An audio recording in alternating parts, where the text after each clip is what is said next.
انقدر خورناس نکش.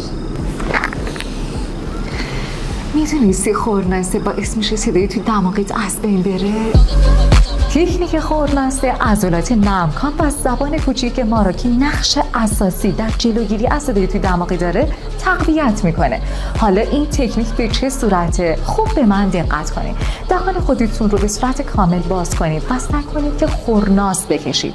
منظورم خور و پف نیست، خورناسه. خورناس باید باعث لرزش بشه، نه خراش. این رو به صورت کامل دقت کنید. حالا به چه صورت؟ به این حالت.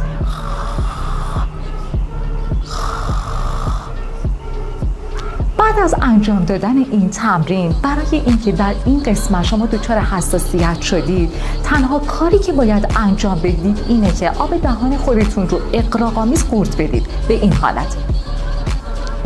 و بعد از این تمرین از نوشیدنی‌های خیلی سرد و یا خیلی گرم جداً خودداری کنید. حتما این تکنیک جذاب رو انجام بدید و نتیجهش رو برای من کامنت کنید.